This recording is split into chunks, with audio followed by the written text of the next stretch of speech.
Mais l'un n'empêche pas l'autre, en fait. Bien sûr que je provoque. Et bien, je provoque une réaction. Je veux qu'il y ait une réaction. Je veux que les gens viennent soit m'expliquer pourquoi ils acceptent cette parole, soit m'expliquer pourquoi je veux, oui, bien sûr, je veux provoquer une réaction, oui. Je veux provoquer un débat, je veux provoquer quelque chose. Pour Oui, le c'est vrai. hadith que tu as dit, j'aimerais bien savoir c'est quel numéro. C'est quel numéro de hadith? Celui pour... Quel sujet? sur lequel? Juste pour le voile, concernant le voile. Oui, La révélation de voile. oui, J'aimerais bien sûr. savoir c'est Et quel toi, t'es numéro. musulmane là? Oui, oui. Je peux t'en donner un. J'ai fait un thread tout à l'heure en plus sur X pour ceux que ça intéresse. Alors un thread que j'ai copié-collé 4 fois en changeant juste la personne à qui je m'adressais. Et Alma Dufour, Léo Mans, Alban Brunon et Mathilde Panot. Vous avez le choix, vous pouvez partager l'une des 4. Et dedans, j'ai mis les sources. Et tu as le Sahih de Abi Sheiba. D'accord. Sahih, Abi Sheiba, 30 592. 30 592. C'est un hadith authentique? Oui, il a été authentifié par la majorité des savants. D'ailleurs, il est utilisé en jurisprudence. Il y a Ibn Taymiyyah qui en parle, Ibn Hazm et Al-Bayhaqi également, qui parlent de ça et qui explique que le djilbab était réservé aux femmes libres et interdit aux esclaves pour les différencier. Et tu peux aller le voir aussi dans le tafsir de Ibn Kathir, donc tafsir de la sourate 33, verset 59. Sourate 33, verset 59. Ibn Kathir. Mais à l'époque, l'esclavage, c'était normal. C'était... Et aujourd'hui, c'est normal? Bah oui, à l'époque, Non, l'esclavage... L'esclavage, c'était... Et aujourd'hui, c'est normal? Aujourd'hui, c'est pas normal. Toi, aujourd'hui, est-ce que tu es d'accord avec l'esclavage? Non, je suis pas d'accord avec l'esclavage, mais... Très bien. Donc, tu es pour la loi qui abolit l'esclavage aujourd'hui? Bah, comment dire, je suis pas d'accord pour l'esclavage, mais... Est-ce que tu es pour la loi aujourd'hui en 2025, dans les droits de l'homme par exemple, qui abolit l'esclavage? Qui interdit l'esclavage? Je peux pas te dire oui, parce que Allah, je sais que Allah, Je parle pas de Allah, Est-ce que tu m'as dit je suis contre l'esclavage aujourd'hui en 2025? Oui. Du coup, est-ce que tu es d'accord avec la loi qui interdit l'esclavage?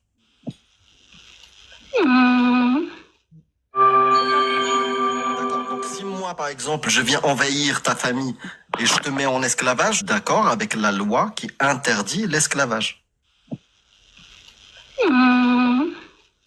Je peux pas te dire. D'accord. Donc si moi, par exemple, je viens envahir ta famille et je te mets en esclavage, tu es d'accord, tu l'acceptes? Bah non, j'accepte pas. Donc est-ce que tu es d'accord pour qu'on protège toutes les personnes d'être réduites à l'esclavage, ou est-ce que tu acceptes quelques exceptions, des gens on peut les réduire en esclavage? Pour d'autres époques, non, on peut pas. Donc tu es pour l'interdiction totale et catégorique de l'esclavage, oui ou non? Bah oui, j'ai pas le choix. En France, oui. Comment ça en Mais France? Genre au Maroc, s'il y a l'esclavage, tu es d'accord qu'on l'interdise au Maroc aussi, ou juste en France? C'est je suis d'accord selon les lois du pays. Donc si un pays, par exemple, en Afghanistan, il autorise l'esclavage, tu es d'accord avec eux? Bah oui. Ah, tu es d'accord avec eux? C'est Allah, il a autorisé, pas le choix. D'accord. Donc au final, tu es pour l'esclavage? Oui, on peut dire ça. Merci. Moi, c'est bon.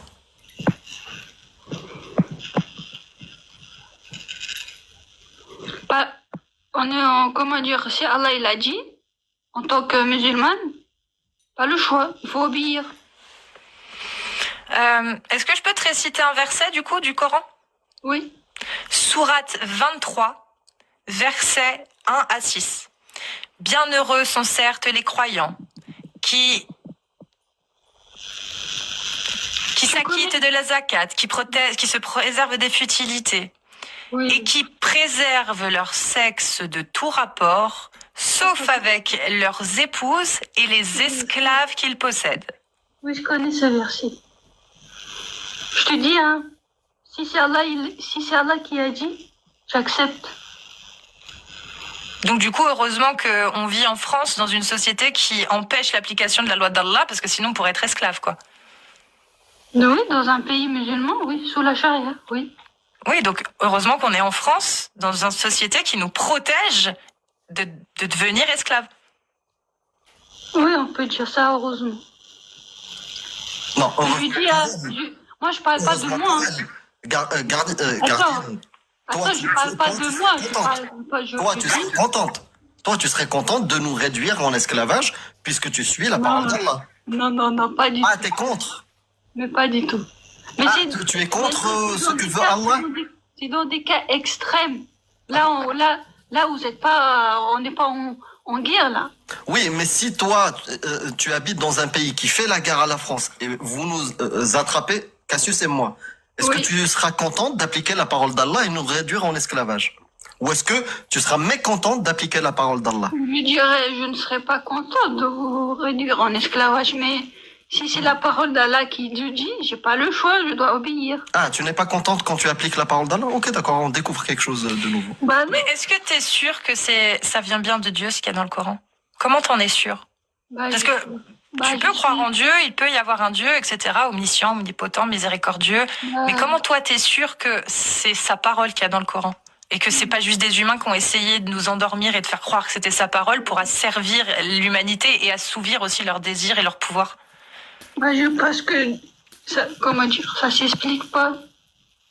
Moi, j'ai pas comment dire, des preuves concrètes comme ça. Je crois, c'est tout. Bah ouais, mais imagine, ce sont des humains qui l'ont écrit et qui veulent absolument te faire croire ça pour justement te faire accepter tout ça. Bah au final, tu vas croire en quelque chose qui va servir des intérêts, non pas de Dieu, mais des humains, de certains humains, qui utilisent ces textes pour te faire accepter des choses. C'est pas les humains. Donc il faut que tu sois sûr. Mais ouais, mais ça, faut que t'en sois sûr que c'est pas des humains qui l'ont écrit. Non, c'est pas les humains qui ont écrit. Comment tu le sais? Comment t'en es sûr? Je le sais. Comment tu le sais? Il y a plein de preuves. Le prophète, bah donne-moi-en une, la meilleure, celle qui le prouve le mieux. Comment dire, le prophète, il pouvait pas inventer ça comme ça. Je vois Émir. Le prophète, il pouvait pas inventer ça de sa part. Il y a plein de preuves dans le Coran. Même le Coran, c'est une preuve. Est-ce que Bouddha, c'est vrai? Est-ce que Bouddha, c'est vrai? L'histoire de Bouddha? Ah, je sais pas, je suis pas bouddhiste. Tu peux pas dire. T'es pas bouddhiste, mais est-ce que Bouddha, c'est un dieu? Pour toi, en tant que musulman. Non. Est-ce que les textes, le Vedas ou voilà, dans l'hindouisme, c'est des textes divins?